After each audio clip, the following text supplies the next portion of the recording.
So these notes are going to be over Stalin and his rule of the Soviet Union. So we're going to talk about one of the major totalitarians and probably the best example of a totalitarian that we will ever have.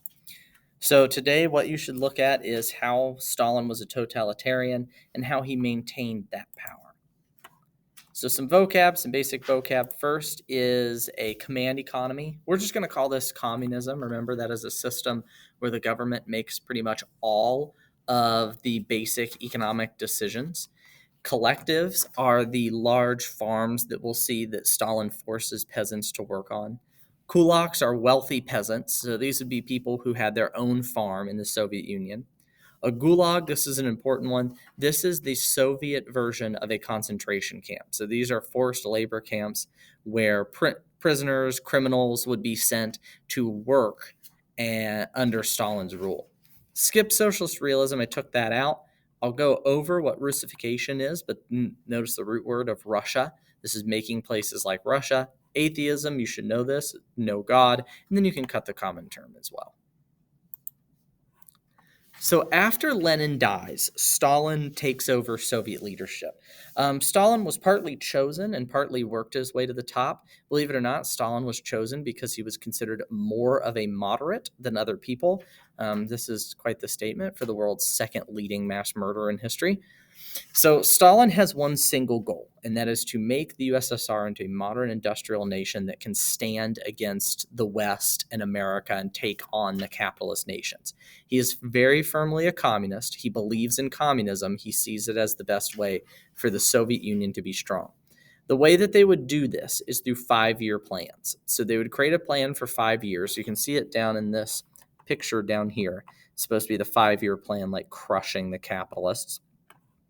And then they would try to improve a specific thing. So they would try to improve farm output. They would try and make 10,000 tractors. They would try and make more tanks, whatever.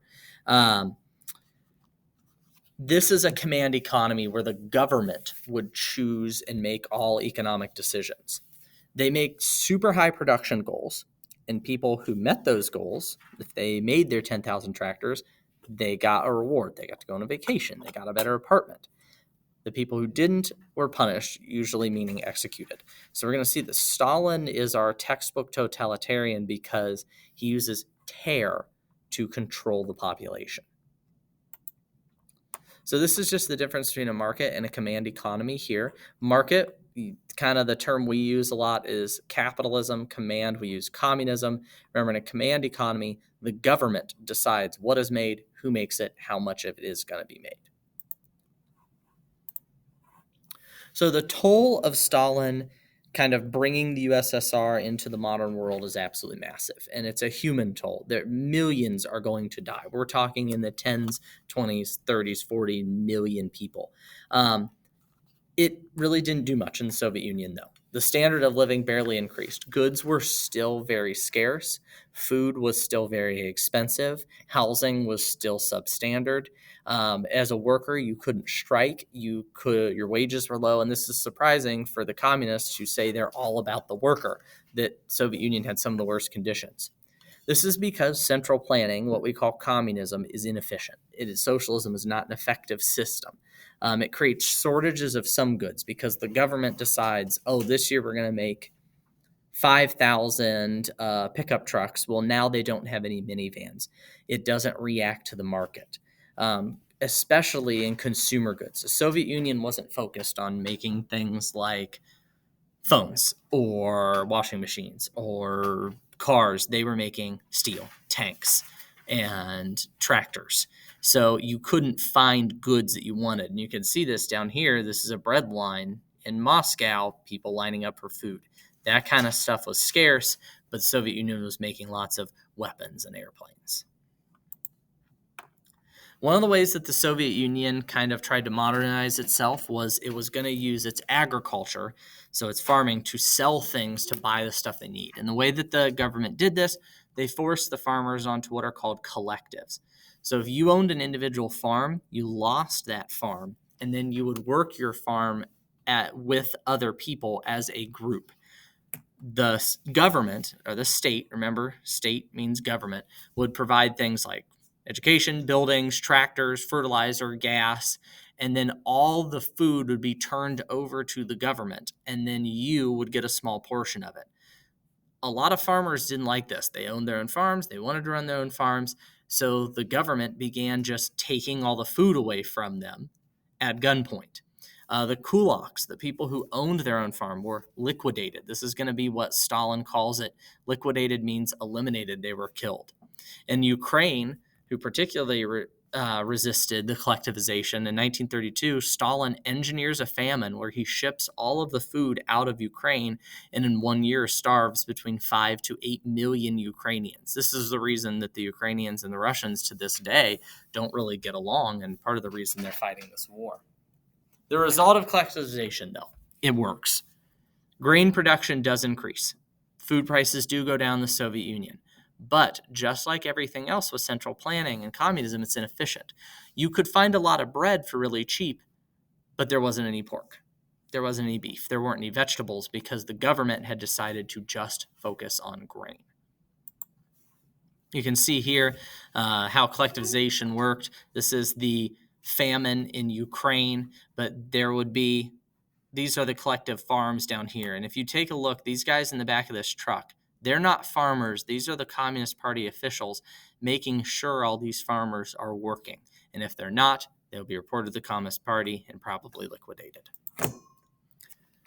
So as you can see, Stalin's main weapon to kind of keep control is terror.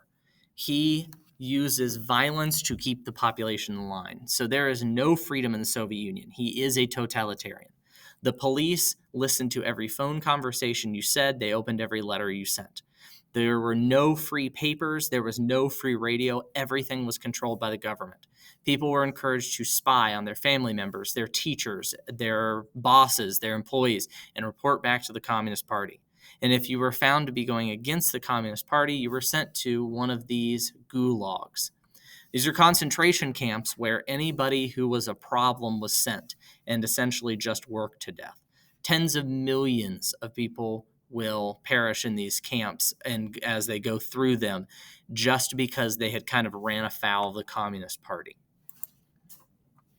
Stalin was a very paranoid ruler. That's why he used terror a lot. And one of the things that he did to kind of maintain his power was what we call the Great Purge. So this is a time in the early 1920s when Stalin wants to make sure that he has no threats to his power.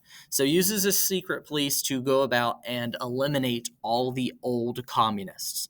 And he targets everything: army, teachers, writers, artists, economists. Anybody who could possibly be a threat to Stalin was purged. And you can see here, this is one of the guys that he had purged. This is the same picture. But the purge was so effective, they would go back and they would find pictures where that person was, and they would remove them from the picture. They'd Photoshop them out so that they never even existed. They would find your birth records. They would find everything. They would burn it. So you were no longer even a person in the Soviet Union. The effect of this is very thorough. It destroys all the old communists and replaces them with people loyal to Stalin.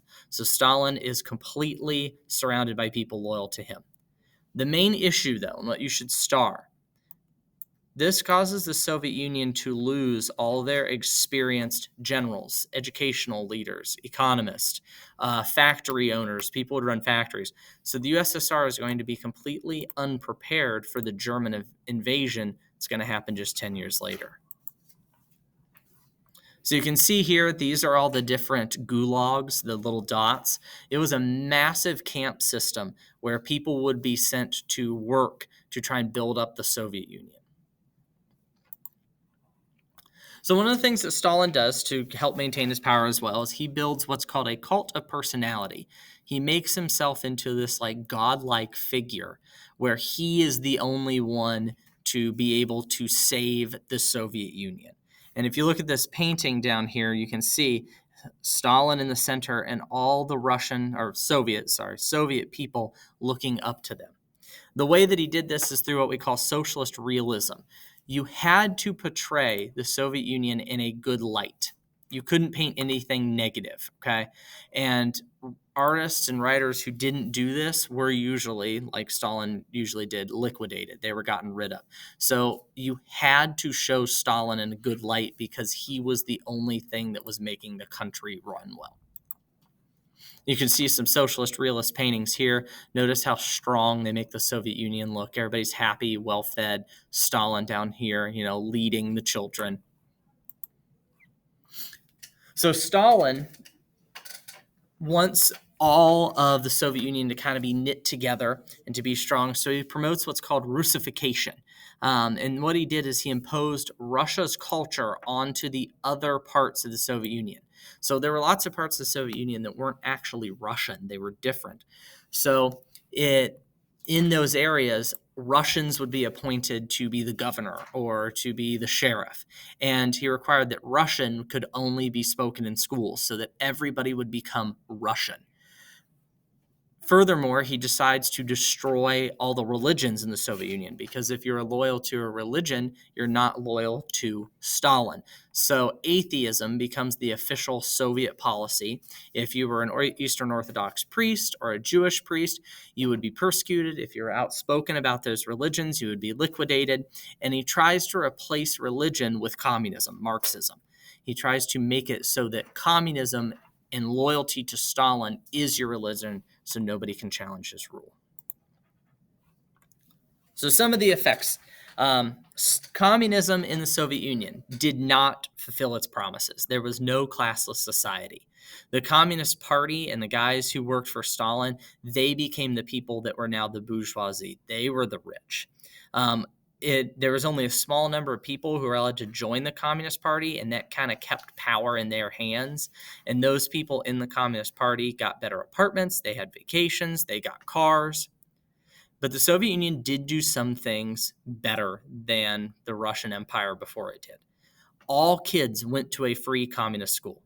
Every single kid got 100% free schooling all the way through when they were 18. There was free medical care. It was bad medical care, but it was medical care. Your kids got free daycare while you worked. It was bad daycare, but it was free. And inexpensive, cheap housing was put up. So the Soviet Union did improve, but a lot of the things that people wanted are still in short supply. It is very far behind the United States, Britain, Germany even during this time period.